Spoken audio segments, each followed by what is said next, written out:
saat bertemu klien atau investor. Aku selalu membawa Dion untuk mengingatkanku. Dan sekarang, saat tugas kembali memanggil, aku merasa seperti deja vu. Kirana langsung memeluk Sebastian dari samping. Pria itu menoleh dan memutar badannya hingga berhadapan dengan Kirana dan membalas pelukannya. Biarkan waktu yang mengobati kecemasan dan ketakutanmu, Bi. Aku tidak akan melambungkan dirimu dengan kata-kata mesra atau janji-kanji apapun juga. Yang pasti, aku akan selalu berada di tempat yang sama, menunggumu dan selalu siap kapanpun kamu membutuhkan aku. Sebastian mengeratkan pelukannya dan mengecup ujung kepala Kirana. Terima kasih, Kirana. Terima kasih karena membuat aku merasakan cinta lagi.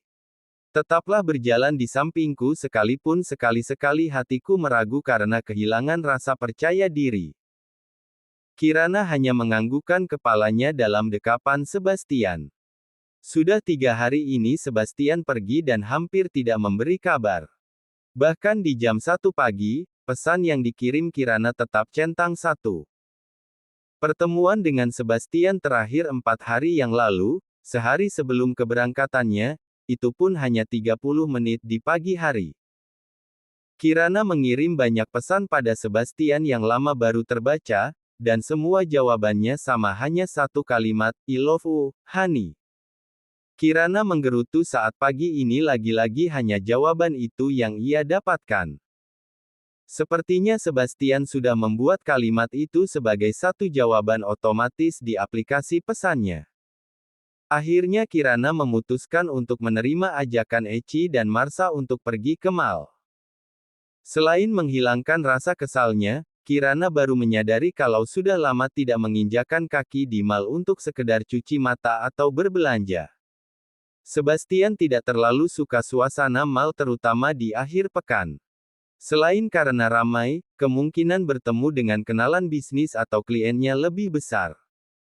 Pria itu malas jika harus mengisi waktu santainya dengan obrolan seputar pekerjaan. Bagi Sebastian, akhir pekan adalah waktu mengistirahatkan otaknya yang lelah berpikir dari Senin sampai Jumat. Jam 12 siang, Kirana sudah melihat Eci yang membawa kedua anaknya bersama babysitter sedang berdiri dekat lobi sedang membuka baby stroller. Marsha datang 15 menit kemudian, setelah Kirana dan Eci beserta anak-anaknya sudah menunggu di food court. Suasana mall cukup ramai, tetapi masih cukup tempat untuk mereka duduk dan makan di sana. Kamu sudah bilang sama Pak Bas kan, Ki? Tanya Eci saat mereka sudah mulai makan. Nggak bilang, jawab Kirana santai. Elo yakin, Ki? Marsha ikutan buka suara. Biar saja dulu, sudah 3 hari ini kirim pesan juga susah, hanya centang 1. Dan sepertinya Pak Bas tidak punya waktu untuk membaca pesanku. Dari sekian banyak pesan yang aku kirim, selalu hanya satu kalimat balasannya I love you, Kirana tertawa getir. Yang sabar, Ki, Eci menepuk-nepuk bahu Kirana.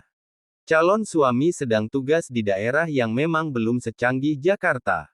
Mungkin susah sinyal. Kirana tersenyum dan mengangguk. Mulutnya sedang mengunyah makanan. Gue yakin kok kalau Pak Bas itu pria setia, celetuk Marsha. Jangan jadi kompor deh. Omel Eci sambil melotot. Kirana pun tertawa. Nggak kepikiran ke sana kok, Mbak Sa. Cuma berasa sepi aja. Biasanya kan Pak Bas rajin kirim pesan atau telepon. Ini sudah hampir 4 hari, hanya satu jawaban. Marsha dan Eci tertawa sambil berpandangan. Duh yang lagi kangen berat sama calon suami, ledek Marsha. Ih Mbak Sa, belum calon suami dong, belum resmi dilamar, elak Kirana, sementara kedua seniornya masih tertawa. Kirana baru saja keluar dari toilet setelah selesai makan.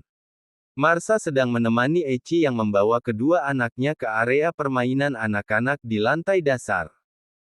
Kirana berdiri di pilar mall sambil menghubungi Marsha untuk janjian bertemu. Kirana terkejut saat melihat ke bawah kakinya saat melihat bocah lelaki sedang menarik-narik ujung roknya. Kirana mematikan telepon dan dahinya berkerut sambil menatap bocah lelaki yang tersenyum dan memanggilnya Mama. Kirana berjongkok dan bocah lelaki itu langsung merangkul lehernya dan merebahkan kepalanya di bahu Kirana. Raven, gumam Kirana. Raven mengangkat kepalanya dan menatap wajah Kirana sambil tertawa. Kedua tangannya masih bertautan di leher Kirana. Raven, Kirana menoleh dan mendapati seorang babysitter bersama Tante Mira sedang mencari-cari bocah lelaki yang menyembunyikan wajahnya di ceruk leher Kirana. Tante Mira. Kirana memanggil wanita baya yang diremuinya di rumah sakit waktu itu. Raven sendiri sudah berada dalam gendongannya.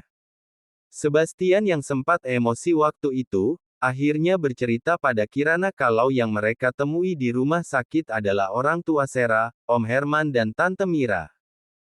Melihat dari usia bocah lelaki yang digendong oleh Kirana saat itu, Sebastian yakin kalau bocah lelaki itu adalah anak Sarah.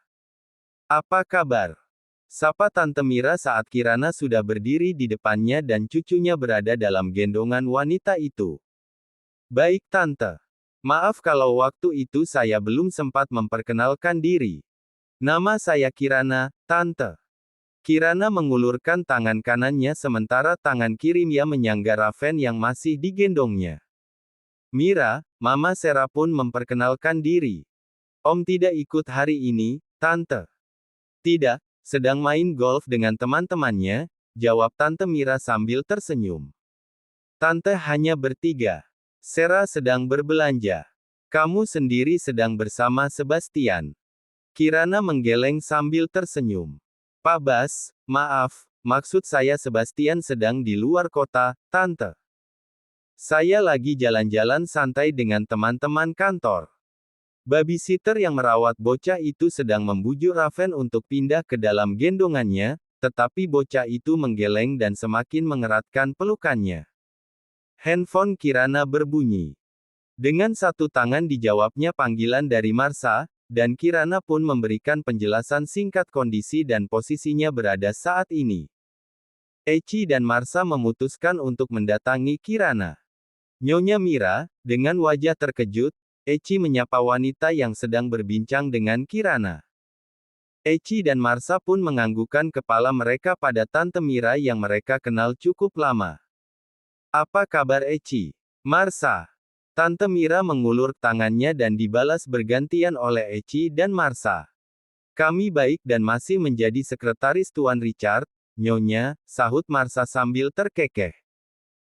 "Loyalitas kalian memang tidak perlu diragukan," Tante Mira tertawa sambil memberikan jempolnya.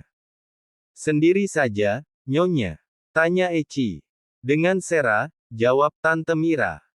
"Jangan panggil Nyonya dong, sama saja dengan Kirana, panggil Tante," ujar Tante Mira sambil tertawa pelan. "Belum biasa Nyonya, Tante," sahut Marsha dengan canggung membuat Tante Mira kembali tertawa. "Ini anak." Eci menunjuk Revan yang merangkul leher Kirana dengan sebelah tangannya. "Anaknya Sarah," Tante Mira langsung menyahut. Eci dan Marsha memandangi Raven yang sedang tertawa sambil menjahili Kirana dengan menul Noel hidung dan dagu gadis itu. Kirana pun membalas sambil tertawa. Kedua senior Kirana ini tampak mengerutkan dahi saat mengamati wajah Raven. "Maaf kalau sudah mengganggu acara kalian," Tante Mira memecah suasana yang sempat hening. "Raven, ayo gendong sama Sus, kita beli es krim," bujuk Tante Mira dan dijawab dengan gelengan oleh bocah itu. "Raven sama Oma dan Sus dulu ya," Kirana ikut membantu membujuk, tapi lagi-lagi bocah itu menggeleng dan kembali memeluk leher Kirana dengan erat. Panggilan Raven yang terpatah-patah kembali membuat Eci dan Marsha sedikit kaget. Kirana dan Tante Mira masih berusaha membujuk Raven yang mulai mengeluarkan air matanya.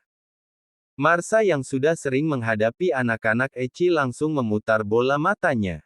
Senjata pamungkas anak-anak. Eci pun akhirnya turun tangan ikut membantu. Tapi bujukan beli mainan pun tidak mempan bagi Raven. "Raven, Nana." Kedua panggilan bersamaan itu membuat kesibukan membujuk Raven terhenti. Semuanya menoleh ke arah suara. Terlihat Sarah sedang berdiri dengan beberapa kantong belanjaan dan Stephen ada di sampingnya.